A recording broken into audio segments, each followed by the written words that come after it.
ಒಬ್ಬ ಒಳ್ಳೆಯ ವ್ಯಕ್ತಿಗೆ ಮೋಸ ಮಾಡುವುದು ಎಂದರೆ ಕೈಯಲ್ಲಿರುವ ವಜ್ರವನ್ನು ಎಸೆದು ಕಲ್ಲನ್ನು ಎತ್ತಿಕೊಂಡಂತೆ. ಪ್ರತಿಯೊಂದು ನೋವು ಒಂದು ಪಾಠವನ್ನು ಕಲಿಸುತ್ತದೆ. ಪ್ರತಿಯೊಂದು ಪಾಠ ವ್ಯಕ್ತಿಯನ್ನು ಬದಲಾಯಿಸುತ್ತದೆ. ನೀವು ನಿಮ್ಮ ಗುರಿ ತಲುಪಬೇಕಾದರೆ ನೀವು ಒಂದೇ ಮನಸ್ಥಿತಿಯಿಂದ ನಿರಂತರವಾಗಿ ಪ್ರಯತ್ನಿಸಬೇಕು. ಒಂದು ಅತ್ಯುತ್ತಮ ಪುಸ್ತಕವು 100 ಸ್ನೇಹಿತರಿಗೆ ಸಮನಾದರೆ ಒಬ್ಬ ಉತ್ತಮ ಸ್ನೇಹಿತನು ಒಂದು ಗ್ರಂಥಾಲಯಕ್ಕೆ ಸಮನಾಗ್ತಾನೆ. ಸೋಲೆಂಬ ರೋಗಕ್ಕೆ ಆತ್ಮವಿಶ್ವಾಸ ಮತ್ತು ಕಠಿಣ ಪರಿಶ್ರಮವೇ ದೊಡ್ಡ ಮದ್ದು. ಇದು ಯಾರಲ್ಲಿರುತ್ತದೆಯೋ ಅವರಿಗೆ ಯಶಸ್ಸು ಕಟ್ಟಿಟ್ಟ ಬುದ್ಧಿ. ನಿನ್ನ ಮೊದಲ ಗೆಲುವಿನ ನಂತರ ವಿಶ್ರಾಂತಿ ತೆಗೆದುಕೊಳ್ಬೇಡಿ, ಏಕೆಂದರೆ ನೀವು ಎರಡನೇ ಪ್ರಯತ್ನದಲ್ಲಿ ವಿಫಲರಾದರೆ ನಿಮ್ಮ ಮೊದಲ ಗೆಲುವು ಕೇವಲ ಅದೃಷ್ಟವೆಂದು ಈಜಾಡಿಸಲು ಬಹಳಷ್ಟು ತುಟಿಗಳು ಕಾಯ್ತಿರ್ತವೆ. ಆಕಾಶದೆಡೆಗೆ ನೋಡಿ, ಯಾರು ಒಟ್ಟಿಯಲ್ಲ, ಇಡೀ ವಿಶ್ವವು ನಮಗೆ ಸ್ನೇಹಪರವಾಗಿದೆ. ಕನಸು ಕಂಡ ಕೆಲಸ ಮಾಡುವವರಿಗೆ ಬಯಸಿದ್ದೆಲ್ಲವೂ ಸಿಕ್ಕೇ. ನೀವು ಒಪ್ಪಿಸಿಕೊಳ್ಳುವ ಪ್ರತಿ ನಿಮಿಷವೂ 60 ಸೆಕೆಂಡ್ಗಳ ಸಂತೋಷವನ್ನು ಕಳೆದುಕೊಳ್ತೀರಿ.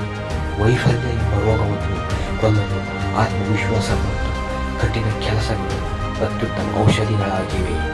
ಶ್ರೇಷ್ಠ ವ್ಯಕ್ತಿಗಳಿಗೆ ಧರ್ಮವು ಸ್ನೇಹಿತರನ್ನು ಸಂಪಾದಿಸುವ ಮಾರ್ಗವಾಗಿದೆ, ಆದರೆ ಚಿಲ್ಲರೆ ವ್ಯಕ್ತಿಗಳಿಗೆ ಧರ್ಮ ಕಲಹವನ್ನು ಸೃಷ್ಟಿಸುವ ಅಸ್ತ್ರವಾಗಿದೆ.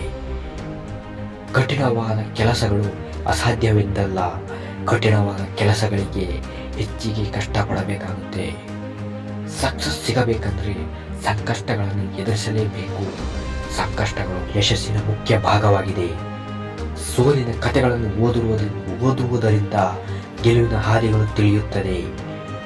ಯಾವ ವಿಷಯಗಳು ನಿಮಗೆ ನೋವು ಕೊಡುತ್ತದೆಯೋ ಅದೇ ವಿಷಯಗಳು ನಿಮಗೆ ಶಿಕ್ಷಣ ನೀಡುತ್ತದೆ. ಅತಿಯಾದ ಸಂತೋಷದಿಂದ ಇಲ್ಲವೇ ಆಳವಾದ ದುಃಖದಿಂದ ಮಾತ್ರ ಕವನ ಕುಡಿಯೊಡೆಯುತ್ತದೆ. ಬರೀ ಯಶಸ್ಸಿನ ಕಥೆಗಳಷ್ಟೇ ಓದಬೇಡಿ, ಸೋಲಿನ ಕಥೆಗಳನ್ನು ಓದಿ. ಇತರರಿಂದ ನಿಮ್ಮ ಸ್ವಂತಿಕೆಯನ್ನು ಎಂದಿಗೂ ಬಿಟ್ಟುಕೊಡಬೇಡಿ.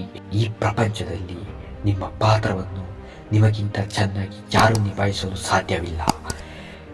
ಈ ಸಮಯವೇ ಒಂದು ವಿಚಿತ್ರ. ಮಾತನಾಡಿದರೆ ಮಾತನಲ್ಲಿರುವ ತಪ್ಪನ್ನು ಹುಡುಕುತ್ತಾರೆ, ಮೌನಿಯಾದರೆ ನಮ್ಮನ್ನೇ ತಪ್ಪಾಗಿ ಚಿತ್ರಿಸುತ್ತಾರೆ. ಅದೃಷ್ಟದ ಮೇಲೆ ಎಂದಿಗೂ ನಂಬಿಕೆ ಇಡಬೇಡಿ. ನಿಮ್ಮ ಕಠಿಣ ಶ್ರಮದ ಮೇಲೆ ನಂಬಿಕೆ ಇಡಿ. ಯಶಸ್ಸು ನಿಮ್ಮದಾಗುತ್ತದೆ.